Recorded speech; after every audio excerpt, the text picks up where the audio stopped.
We start now. Hello and welcome to our presentation. During the COVID-19 pandemic, interest rates were at a historic low, meaning that monetary policy was at the zero lower bound and therefore an ineffective mechanism through which to boost the economy. As a result, most countries turned to fiscal policy and the various policy choices across the world were key in determining countries' response and recovery during and after the pandemic. The presentation will look at the United States response to COVID-19, particularly through the use of stimulus checks, and look at how this response could be improved in the future pandemic by comparing it to other successful policy used in countries such as Germany. Stimulus checks are direct payments made by the government to the taxpayers with the purpose of creating a positive multiplier effect in the economy during pandemics such as COVID-19. The government does this through the form of checks or by directly depositing it into bank accounts. However, not everyone can qualify to receive these stimulus checks as the government can choose criteria such as if some people already have a high source of income, they may not qualify. The purpose is to induce spending in the economy so people that receive it will be incentivized to spend, which in turn will increase firm sales, incentivizing them to produce more output, and the economy will get stimulated. An example is in Hong Kong, where the central bank deposited 10,000 Hong Kong dollars in citizens' banks. It created an automatic stabilizer and prevented the COVID-19 recession from worsening. Government spending is an injection of income, and one person's expenditure is another person's income, creating a positive multiplier effect in the economy.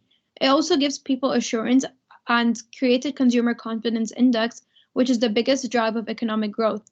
However, the effects of stimulus checks involve time lags and may not be as effective, as during times like COVID-19, people are pessimistic and choose to save rather than spend. People might also get dependent and may lose efficiency. To make this more effective, it's important to implement monetary policies alongside where interest rate is also lower, which will further incentivize people to spend on big ticket items such as houses and cars. The CARES Act, passed by the United States Congress in March of 2020, included a provision for stimulus payments to be distributed to eligible Americans in response to the economic impact of COVID-19. Originally, eligible individuals received a one-time payment of up to $1,200, as well as $500 for each qualifying child under the age of 17. Later, more rounds of stimulus payments were approved. The payments were distributed by the International Revenue Service, IRS, via direct deposit or check through the mail. The amount of stimulus checks have also varied. Some of the checks have been a one-time payment, while others have provided multiple payments over time. Payment amounts have ranged from $600 up to $2,000 per individual. The checks have helped some people pay for necessities like food, rent, and bills during this economic hardship. Overall, the U.S. stimulus checks have been the main and an essential part of the government's response to the impact of the COVID-19 pandemic. While they have helped many people, some have argued that they have not been enough to address the full scope of the economic impact. In addition, critics of this policy claim that the government money that was spent was poorly targeted. However, it is undeniable that these stimulus checks have kept many small businesses and low-income individuals and families afloat during the pandemic. Next slide. A recent analysis by economist Michael Dalton found that the program was extremely inefficient.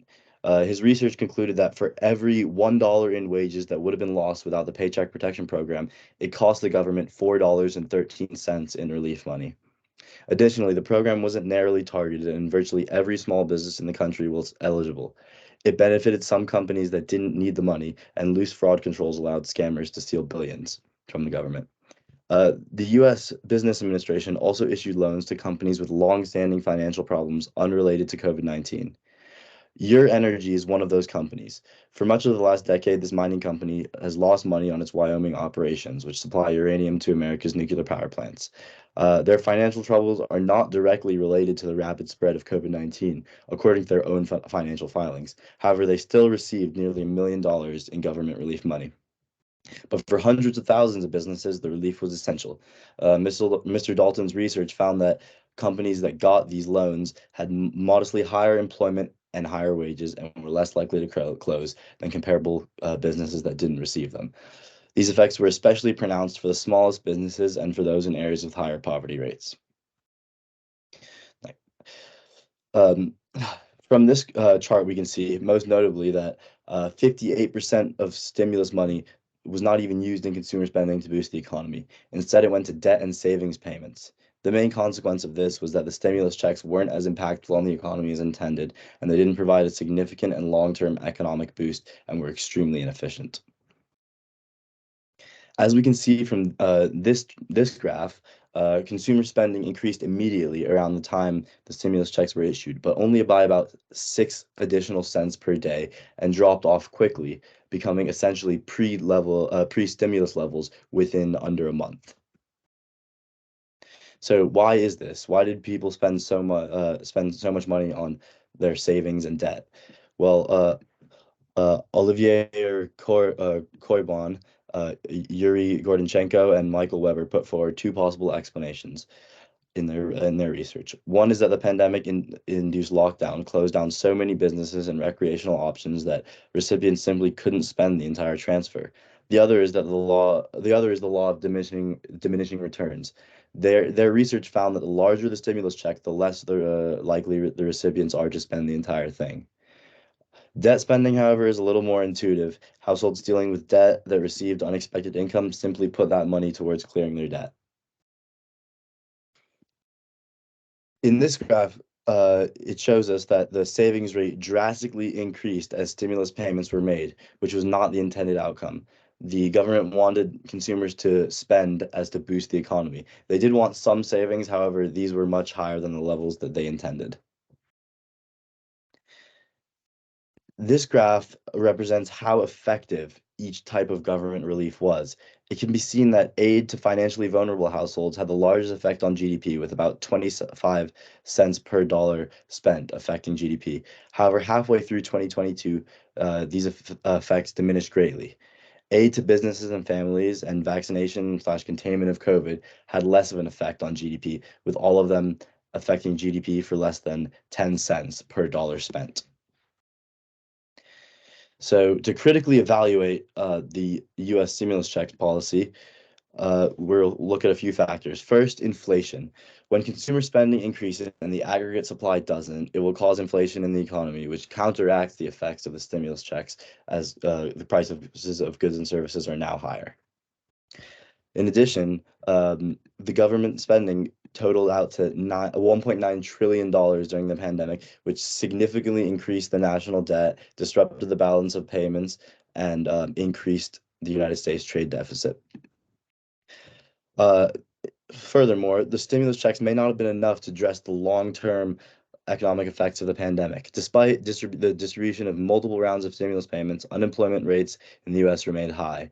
As of February 2021, the unemployment rate was 6.2%, which is still much higher, almost double than pre-pandemic levels of 3.5%.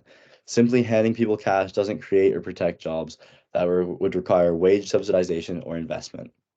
These rounds of stimulus checks definitely had a net positive effect on the economy. However, it could have done more. So following on from this, in the second half of this presentation, we will focus on Germany's fiscal response, as this was seen as one of the most successful ones during the pandemic. So Germany's fiscal package during the pandemic was one of the largest amongst developed countries as a percentage of GDP. This was possible due to its large fiscal surplus that has accumulated over time. Germany's policy response to the pandemic was focused on scaling up medical spending, the short-time work benefit, which we will focus on, extending the duration of unemployment benefits, and providing liquidity for firms. So unlike most fiscal responses to shocks, which have 3 Ts, Germany's has incorporated a fourth, as you can see, and this was to be transformative. This meant using the opportunity of a fiscal stimulus to build back the economy better than it was before, in terms of investing in marginalized groups and green initiatives for both reducing poverty and boosting long-term growth, rather than just over the COVID period. So we will focus on wage subsidization as an effective targeting method for stimulus. So a key aspect of Germany's response was the use of their short-time work scheme, or Kurzarbeit. This essentially meant that workers stayed on the payroll of their employer and therefore did not lose their jobs. It was a scheme used in the global financial crisis and was just expanded for the COVID-19 pandemic.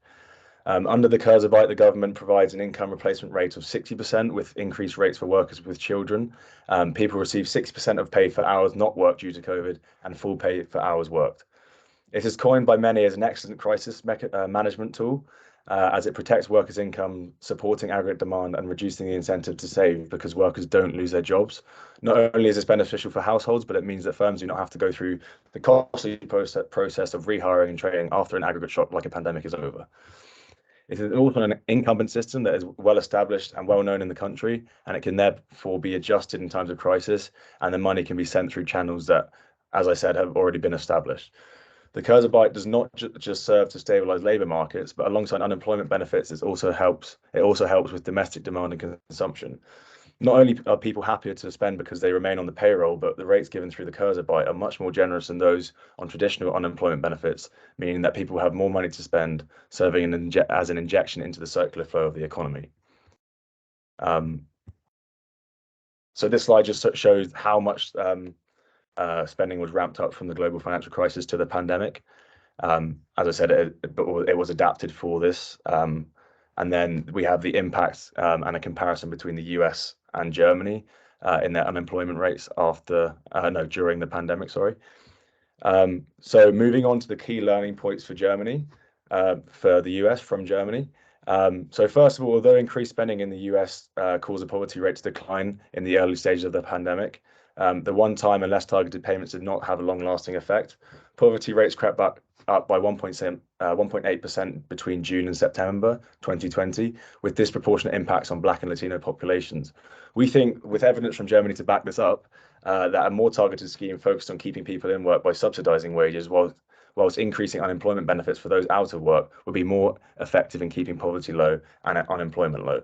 Furthermore, investment into new sectors like green energy would help boost the economy while contributing to long-run growth. So secondly, incumbent fiscal schemes are seen as we see as a key factor in the success of a fiscal policy. So having a strong social scheme like the Kurzarbeit or unemployment benefits in place before a crisis like a pandemic is key. These incumbent schemes can be implemented quickly and easily scaled up to meet the economic needs of workers and those who have lost their jobs as a result of the crisis. And finally, targeted support. So as suggested previously, there is a bound on how much stimulus can be created via direct transfers. Castro 2021 finds that the most effective tool to stabilize household income and borrower consumption in the context of an exogenous shock is to increase wage subsidies and unemployment benefits. Overall, programs that involve transfers of some kind to households seem to be effective, but these two methods provide the most targeted response. Whilst unconditional transfers are likely to be less costly in terms of implementation, for example, in the US, they lead to more saving by wealthy households and deliver weaker long-term results. There are a few caveats to our suggestions. So first of all, in a crisis, obviously timing is key. So in the time it would take the US to formulate a scheme such as the Kurzarbeit, large portions of the population could be without any kind of relief whatsoever. Although more targeted policies are favourable for cost effectiveness and long-term growth, they take longer to formulate and entail extra costs associated with bureaucracy. Under the theory of second best, however, it may be therefore better to implement a slightly less effective but fast policy, such as unconditional transfers, that deal with the immediate impacts of the pandemic. Using wage subsidies like the Kurzarbeit in Germany can also reduce labour flexibility by keeping workers in jobs that are unproductive or no longer needed. It can those sectors that receive higher subsidies. But however, overall, to conclude, it is a more flexible scheme than using direct transfers via stimulus checks because it is incumbent and, as I've said, it can be ramped up in a pandemic or reduced in normal times. This means that a balance can be struck between providing too much relief for businesses and workers while not causing the labour market to become too rigid. Thank you for listening to our presentation.